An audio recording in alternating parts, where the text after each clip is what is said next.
So yun mga boss, ayan, welcome ulit sa ating vlog. Ayan, dito tayo ulit sa Cromax Motors para i-update kayo sa mga projects natin dito sa shop. So, samahan nyo ako guys. So yun mga boss, ito na ang itsura ng ating FPJ top down. Ayan, nakabit na siya ng gulong ngayong araw. Ayan, bale yung kinabit nating gulong, ayan, apat na brand new na gulong na Arribo yung brand. Ayan. So, ang sukat niya ay 265/65 rim 17. Ayan. So, sakto-sakto lang yung kanyang lapad. Ayan. At saka yung taas. Ayan. Bagay na bagay sa kanyang kaha. Ayan.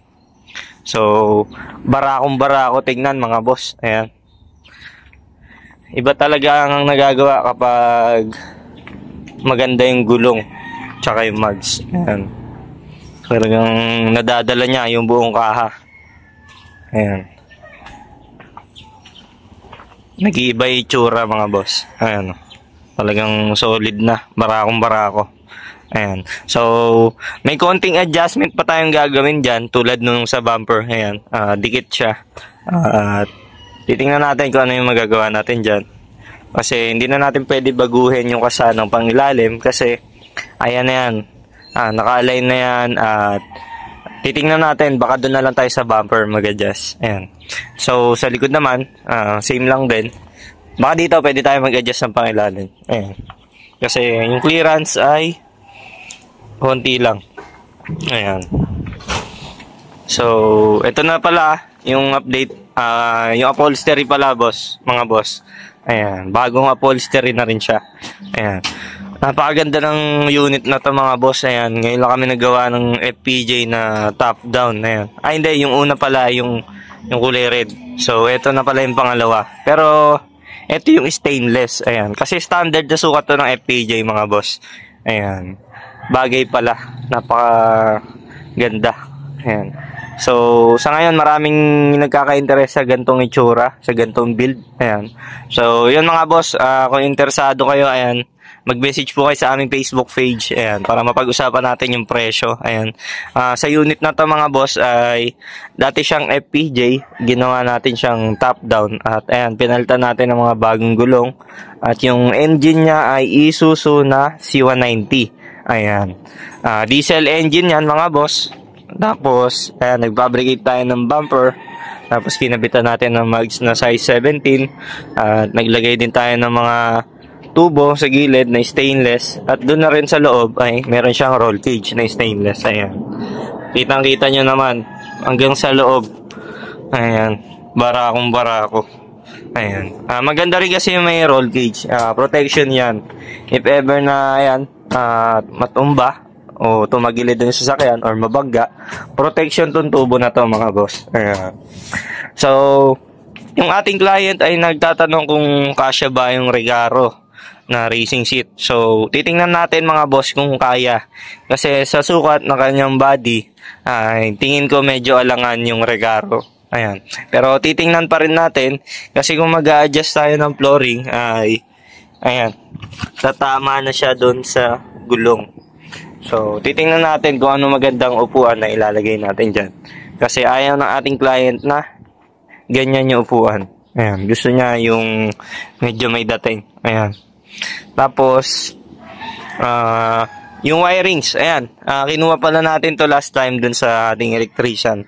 Kasi nga ay kinabitan siya ng wirings. Ayan, bale, general wiring yung ginawa natin. Ayan.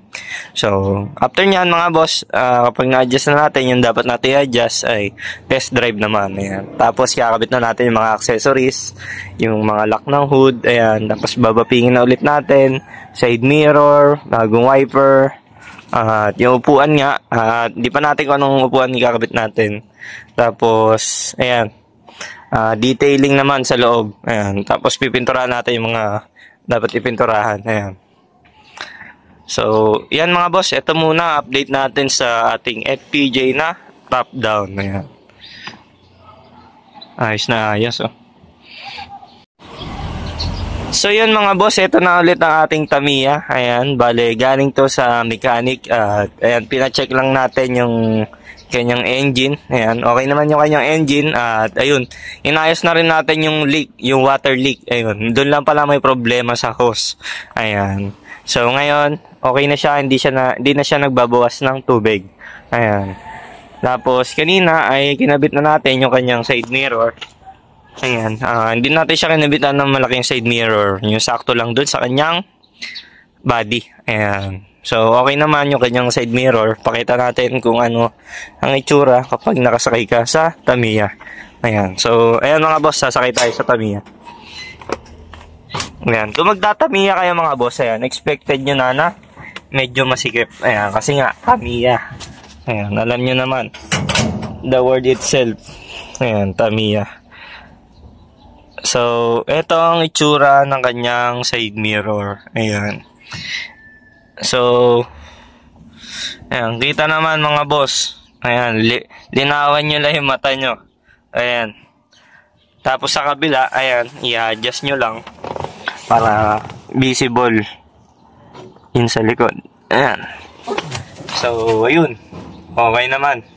Talagang linawan nyo lang yung mata nyo. Ayan. Tapos sa roll cage niya naman mga boss, ayan. Same lang siya ng sa top down na FPJ, ayan. Same sila ng roll cage. Ayan. Mas bagay lang dito kasi lowered to. Pero okay din naman doon sa FPJ. Pogi din naman. Ayan. Tapos, ayan. Nagkabit tayo ng Momo na steering wheel.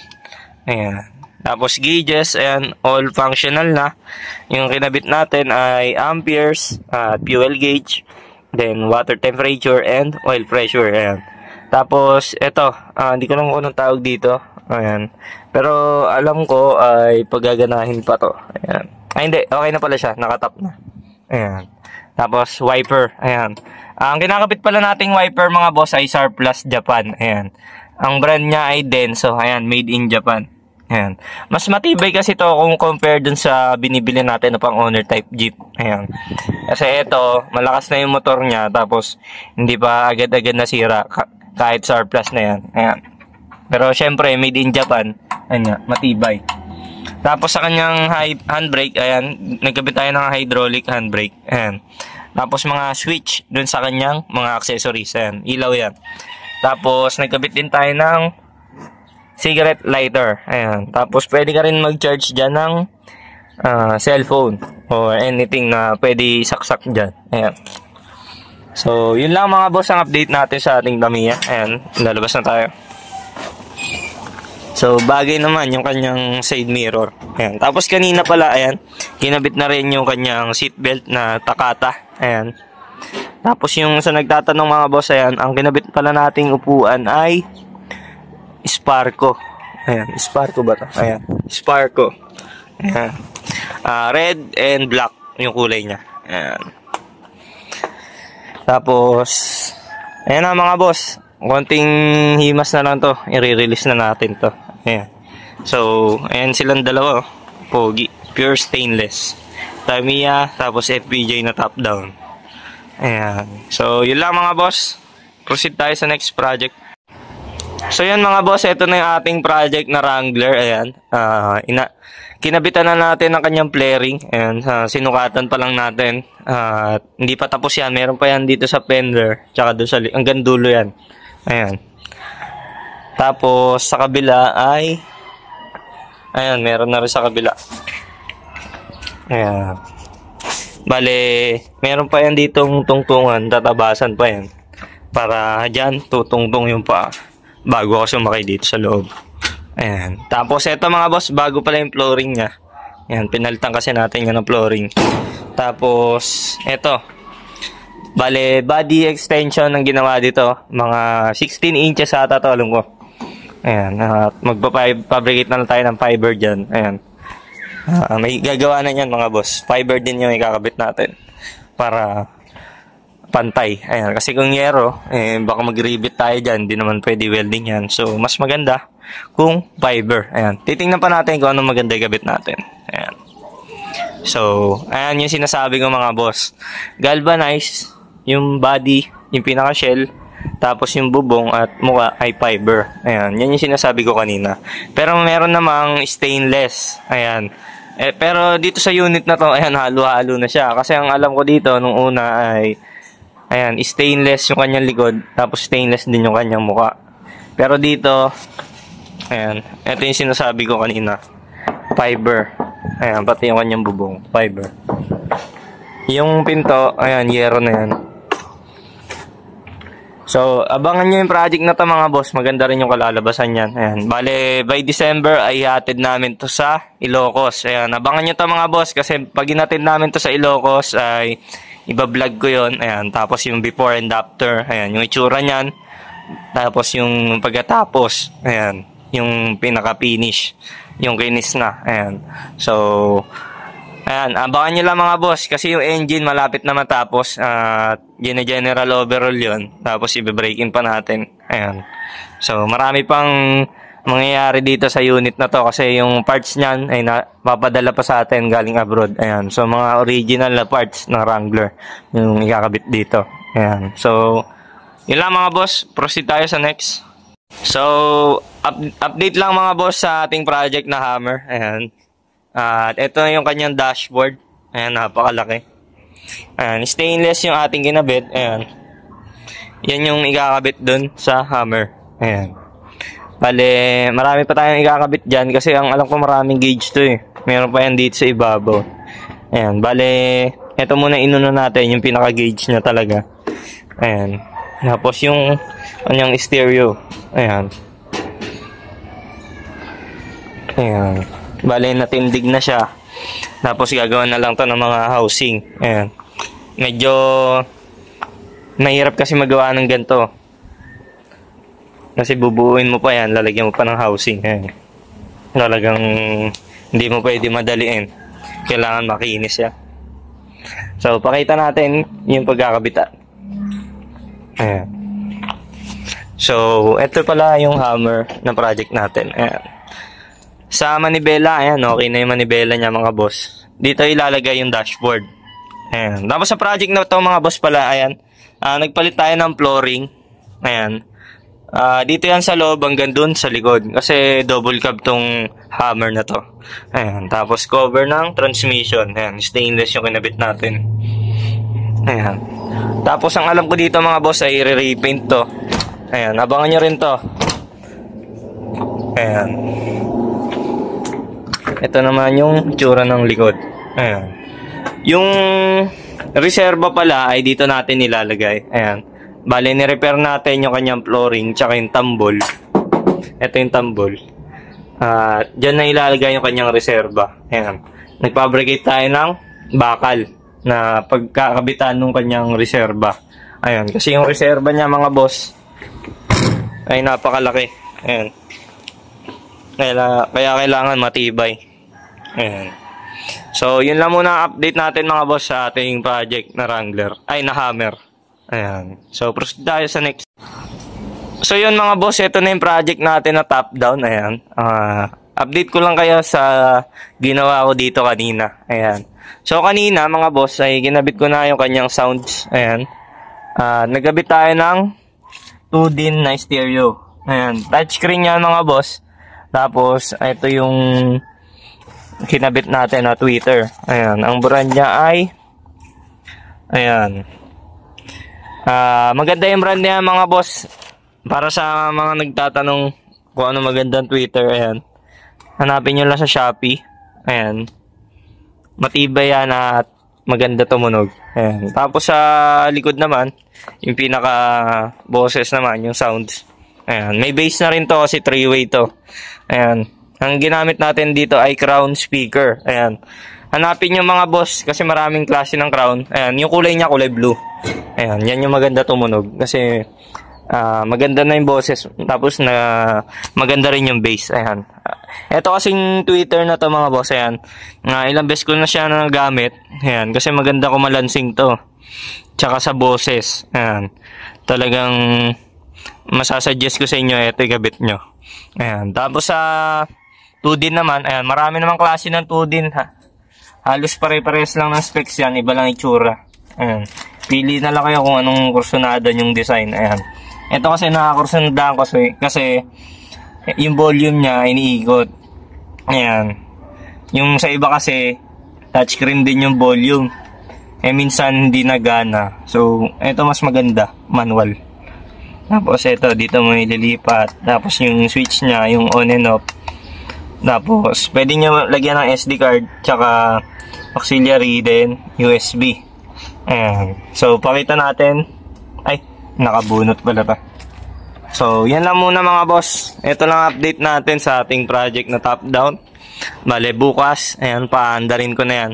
Lalagyan ko na lang ng gas kasi nirekta muna natin yan. Nasa galon kasi yung gas niyan. Nagpalit tayo ng filter. Ayan. Tapos, rekta na natin yan sa tangke. Para matesting na natin yung nilagay nating float.